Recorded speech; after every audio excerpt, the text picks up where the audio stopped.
everyone, my name is Emelia and welcome back to my channel. Today we are talking about building a new home slash a semi-custom home. So I want to go through this process in chapters, and I'll have the chapters below. If you haven't seen the tour of the model home already, I will link it down below and put it in the cards above. So I basically want to go through the process of building this home, this custom, semi-custom home, so you guys know what to expect if you are going through this, planning on going through this, or are curious about the process just in general. I want to start off with why we decided to build. Building a new home is always significantly more expensive than just going out and buying one. The reasons behind that are inflation. The cost of building material right now is absolutely ridiculous. It's so expensive, and many other factors that go into it. So why did we decide to build instead of just, going out and buying a new house? In my opinion, the current market that we're in and how much competition there is with offers and offering above asking and, putting all the insurances in it, I feel like you will come pretty close to what building right now will cost you. So the question really is paying that 25%, worth the trouble, the hassle, the money? So and when I say we, I mean me and my mans, we were doing our New Year's resolution at the end of 2020, and we decided that we wanted to change the scenery. 2020 in itself, and we all know what happened in 2020, was a roller coaster ride. So we decided that we wanted to change things up. We wanted to shake things up. We wanted a different scenery from what we had been used to. And while I haven't discussed my transition from rehabbing on here yet, I decided at the end of 2019 that I was done rehabbing. I couldn't do it anymore. It had stolen my joy. It had stolen my happiness. It had stolen everything from me, and I couldn't do it anymore. So that was the end of 2019, but I had one more rehab to finish, and we were about 75% there. So I decided I was going to take the beginning of 2020 to finish it out, and then that was it.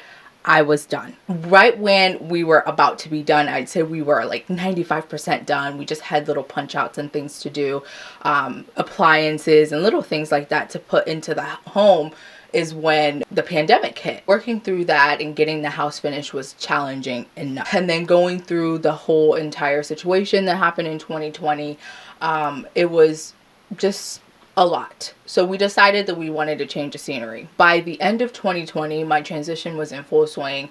I wasn't rehabbing anymore. I hadn't rehabbed in probably 6 months. We decided to go back and forth between Columbus and Atlanta because that's where we were looking to make our new scenery. That's where we were looking to move to. We looked at a couple homes in Buckhead. I fell in love with so many townhomes. The townhomes with the rooftop living areas and spaces, I fell in love with those. And on our last trip to Atlanta, we came back home. I was just like, let's just stay in Columbus. Like, what do you think? And we decided to stay in Columbus and basically build here. I'm just chicken, I'm the type of person that I went to Ohio State for college because I was too scared to go away. When I moved out of the house at 18, I moved right down the street. If it ain't broke, don't fix it. I'm a creature of habit, and I like what I like. I like what I know. So we started looking locally for something to buy, and I knew right off the bat that we were going to build. Because throughout the time that we were looking at houses, looking to move, I was putting in offers for investment properties, and I already know the competition that was going on at that time. And honestly, I wasn't with the tomfoolery.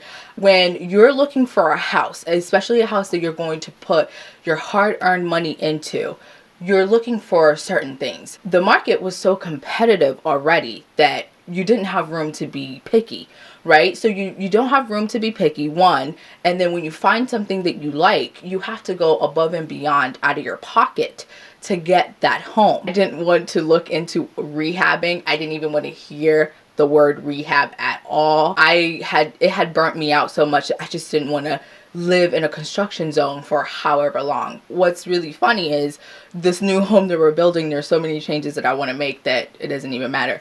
But you know, it's at least what I want, in a certain way of what I want, and I'm just beautifying it with the construction. It's not that it has to be done because the toilet or the bathroom or the rooms have been the same since the 80s.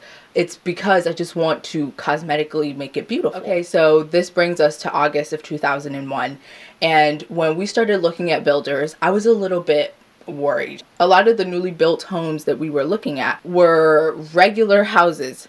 And what I mean by that is when you drive into any suburban neighborhood, you know, the typical house that you see with 4 bedrooms, you open the door, there's the dining room, there's the stairs, there's the kitchen. Typical. Not to say that the house that we ended up choosing is anything, you know, crazy different, but it was something different than what we were used to. One, I wanted more square footage.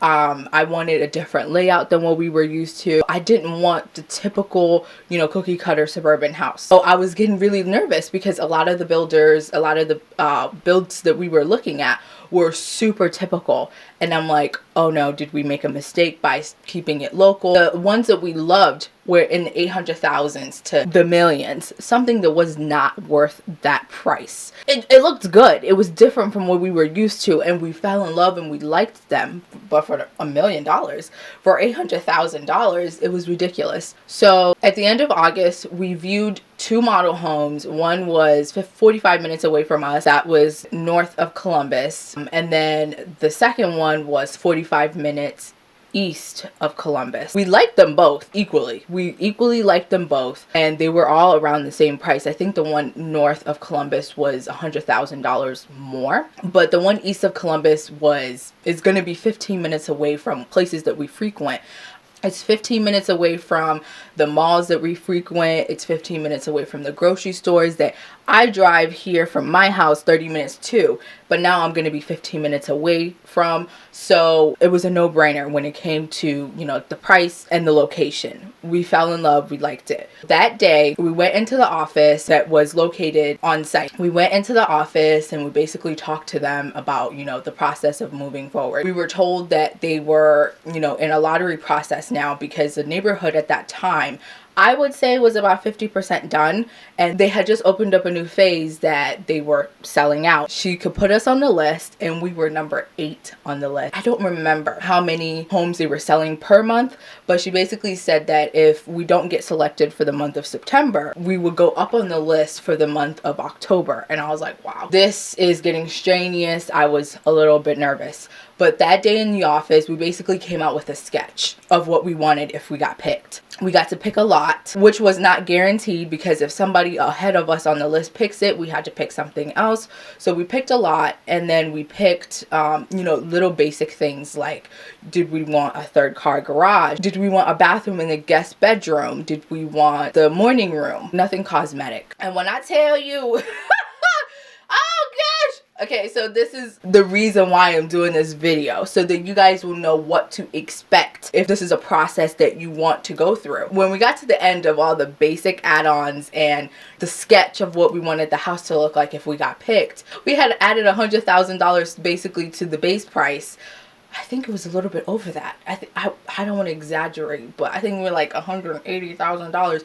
And I don't want to exaggerate. We had to basically double our budget to be able to say, okay, let's go for it. Obviously, we had the money, we had the pre-approval and things like that. So we walked into the office with the pre-approval. But in our minds, this is what we were ready to pay. We had to basically double that for ourselves to be able to afford and say, okay, let's move forward with the house. So basically, picking a lot comes with a price. So you have a base price. They had lots between $30,000, $75,000. I wasn't going to be picky when it comes to the plotted land, honestly. But my biggest thing was privacy. my entire life, I would say, after elementary school, really, I've always had privacy in my backyards. I have never looked out my backyard or my kitchen window and seen somebody else's house. It's always been trees or brushery or whatever. I wanted that kind of privacy. So I was really lucky getting into the second phase, or us going to view this home at the right time, because they had just built this whole entire section and we got to be one of the first people to pick lots of land. Whole entire row of where you have nobody looking into your backyard, there's nobody behind you, it's just woods and privacy. Was a lot of it was open. Also didn't want to be sandwiched in between a bunch of houses. We got really lucky and I picked a nice little lot that was not the last but the second to last lot, so we're sandwiched between two people, but those are the only two people I have to deal with. I don't have to deal with the second, third, fourth neighbor down whose dog is always barking, because I'm sandwiched between all these people. You have the base price, which is basically the structure of the home, and then you add the lot onto the base price, and then you add, do you want a third car garage? Do you want the morning room? Do you want the guest bathroom? And basically the reason why they assess this immediately is because it goes into the structure of the house, right? You couldn't get a morning room on some lots, or some lots required you to get this, or whatever the situation is. That's why you had to pick it immediately after picking a lot, because some lots didn't allow certain things. All that goes into the base price even before we get to the cosmetics. So now we've ran it up, you know, a couple $100,000 just by sitting there.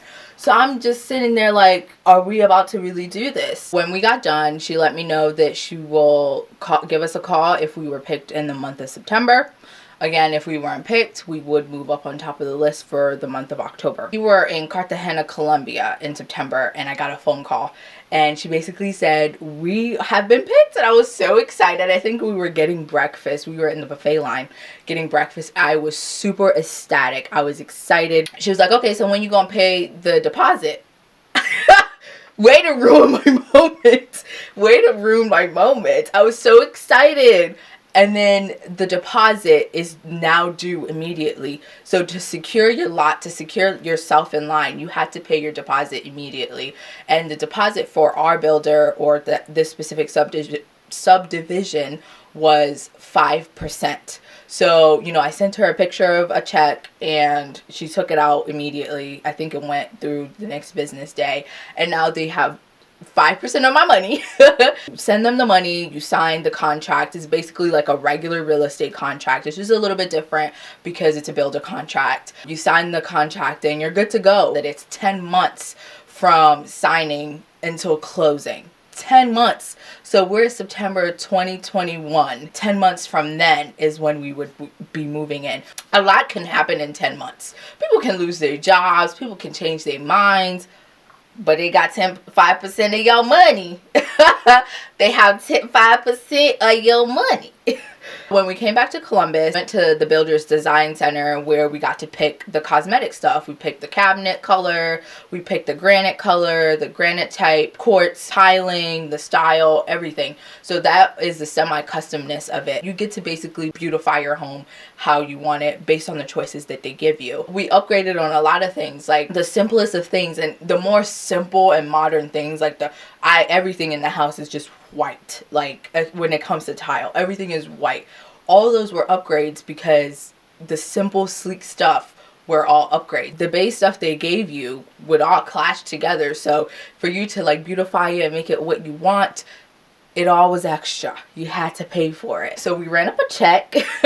And so right now we're currently 30 some odd days out of move in. I know, right? Super crazy. I'm super excited. I want to finish up like the next portions of the video in pros and cons. Okay. So pro, I don't want to live in a subdivision. That's not my forever home. My forever home is finding acreage, finding land, finding a builder, building on it, being a recluse and being away from everybody. That's my dream. The pro of building semi-custom is less expensive than building custom. You don't have to go find your own land. You don't have to find your own builder. Everything is basically set and cut and done for you. They have an architect who has already drawn up the plans. They have the whole path all mapped out and lined out for you. It's easy. Con, they don't make the whole process clear. The process is not a map of step 1.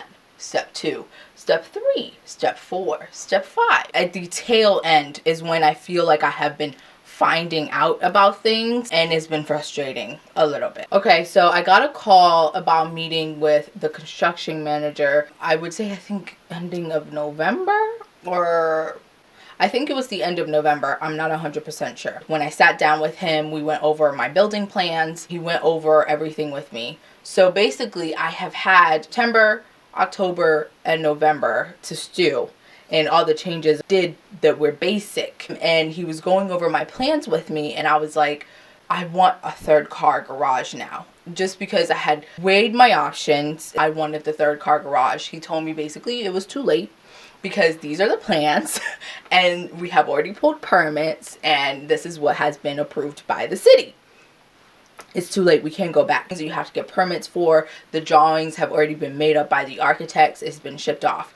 Next con, and I want to preface this by saying, ask questions. No question is dumb. Ask all the questions, anything that comes to mind. If you haven't been through this process before, don't know. So ask any questions, and also read your contract. Read your contract. Read your contract, because once you're locked in tight. So when we were at the design center designing the home, I wanted an all-white house, and the rules of the community is that 2 houses of the same color cannot be next to each other, and 2 houses of the same model cannot be right next to each other. Otherwise, it will look like a utopian society. Everything will look the same. Our next door neighbor had signed their contract earlier than us, and they had picked an all white house. The designer that was helping us was like, don't worry, you can have a majority white house, and you know, just a sliver of it just has to be a different color. I'm not blaming the designer at all, because I just think it's a miscommunication of the conversation that we had. Looking back on the conversation, I think that we didn't understand what she was saying. We picked a base color and we picked a face color. We were going back and forth on this conversation for a good 20-30 minutes.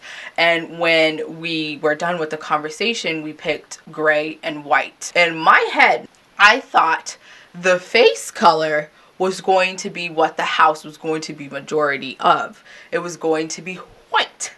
So imagine my surprise and my shock when I was driving up to the house one day and the house was completely gray and a sliver of it was white. And that was what the face was. Again, I'm not blaming the designer. I feel like it would have been better if we had a visual representation of what we were looking at. Digital rendering of the house. And, you know, these are the colors you picked for, you know, this section and that section, because we are not familiar with the term of base and face. So if we're picking the colors and we're having a conversation about it and we've already been here for 2 hours and this is overwhelming and we're designing, we have to get this done in one day, things can get lost.